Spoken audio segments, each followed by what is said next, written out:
अस्सलाम वालेकुम। Fourth year class. आज का हमारा टॉपिक है capacitance of an isolated sphere.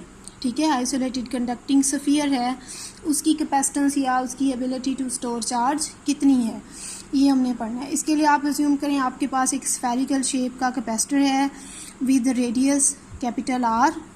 अब इसके ऊपर यूनिफॉर्म चार्ज डिस्ट्रीब्यूशन है। हम पता लगाना चाहते हैं कि इस चार्ज डिस्ट्रीब्यूशन की वजह से असल में इसकी कैपेसिटी यानी ability to store this charge, maximum कितना चार्ज इसकी सरफेस पे आ सकता है वो पता लगाना है। और स्टेप्स आपको याद है, मैंने कहा था जब भी हमने कैपेसिटेंस फाइंड करनी है सबसे पहला स्टेप हमने ईएमएफ इलेक्ट्रिक फील्ड से स्ट्रेंथ फाइंड करनी है।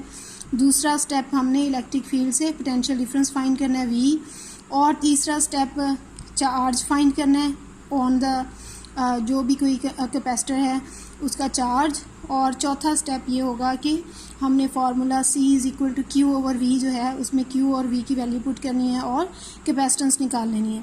तो अब देखिए, आपने फर्स्ट शेल थ्योरम पढ़ा था, उसमें आपने कहा था कि ये जो आइसोलेटेड चार्ज स्फीयर होता है, जब हम इसके एक्सटर्नल कोई पॉइंट लेते हैं तो it behaves like a point charge. ऐसे लगता है जैसे ये सारा charge is concentrated at the centre of this shell. ये फर्स्ट शेल थ्योरम की स्टेटमेंट भी है।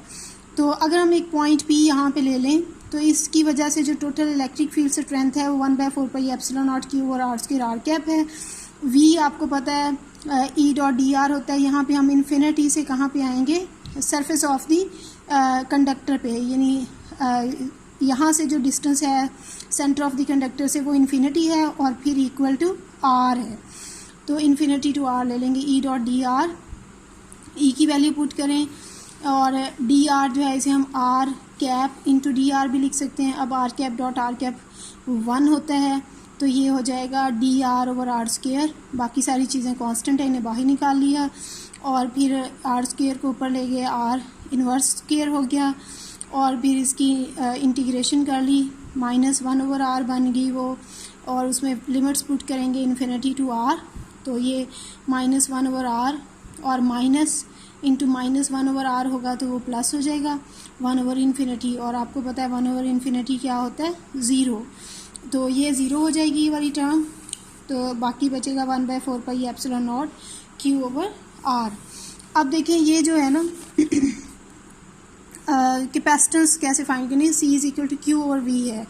Q जो है ये असल में total charge on the sphere है और V 1/4 pi epsilon naught Q over R है। दोनों की वैल्यू पुट की, Q कट गया ये दोनों, क्योंकि डिनोमिनेटर का डिनोमिनेटर है तो ये न्यूमरेटर बन जाएंगे 4 पाई एप्सिलॉन नॉट R। ये है जब देयर विल बी एयर और vacuum around the conducting sphere, और अगर उसके अराउंड कोई इंसुलेटिंग मीडियम आ जाए तो फिर साथ एक एप्सिलॉन R भी आ जाएगा। ठीक है, तो यहाँ तक कोई भी प्रॉब्लम हो तो पूछ सकते हैं। Thank you very much.